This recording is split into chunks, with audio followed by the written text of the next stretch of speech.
We are back, and we are talking now about EA's monster World War II first-person shooter. It's the sequel to Allied Assault. This is Medal of Honor Pacific Assault. I think the biggest improvement that I've seen in this game is the time and energy they spent on the enemy's artificial intelligence. They are pretty smart. Really unbelievable. They're crafty. Not only will these guys like throw grenades to try to flush you out of areas, but they'll take cover behind stuff. But what's amazing about this game is that you really get the sense of being in this war when, instead of picking up floating revolving health packs like every other game, when you're actually hurt, you have to call over your medic, your corpsman, and he'll inject you with stuff and wrap your things. But if you're down on the ground and your medic doesn't get to you and you're lying up ground, you might have one of the enemies come over to you and kick you in the face. Viscerally, there is some amazing stuff going on here. I thought the medic thing was a really cool... Brilliant. Brilliant. Did you notice how much he pukes? It's like every time he's putting a Band-Aid on... I mean, you know, that's... I mean, I just got sick of seeing the guys barf.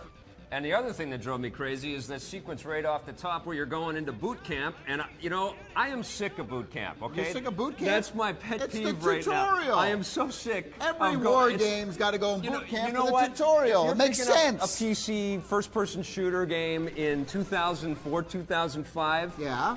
Let's assume you know how to control the damn thing, okay? It's not that difficult. Let's throw it into a different...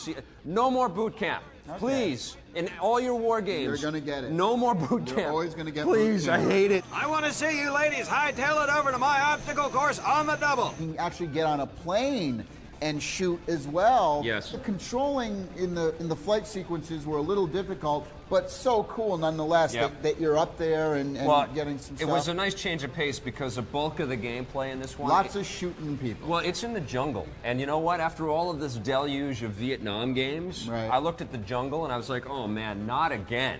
I will also say this, big important part of the game, the lead character's name is...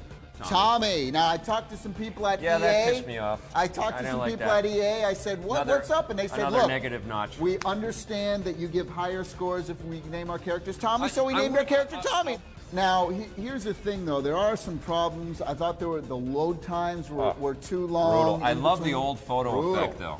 Well, not only were the load times a little too long, but you really need a super fast machine. You do. Or else you're going to get a little slowdown on the frame rate. I'll tell you something else that I found to be problematic in Medal of Honor. You don't get that same sense of tactile hitting the guys with your shots that you do in a game like Call of Duty. When you move that cursor around in Call of Duty and you take those shots, you really know that it's going to connect and the guys are going to drop. In this one, you can keep shooting people 3-4 times and they'll stagger and they'll get up and they'll pick up their gun and they'll walk again like normal. That drove me nuts. I'm going to give it 7.5 out of 10. I'm giving it an 8. On the positive side, the artificial intelligence in this game is truly excellent. I love the medic action. And finally, yet another game we can add to the list. Lead character named Tommy. On the negative side, they had to name the lead character Tommy. Had some problems with the enemies being shot, but being able to brush it off and start shooting at you again. And you really need a powerful machine to get the most out of this one. If you don't get G4 Tech TV, contact your local cable provider.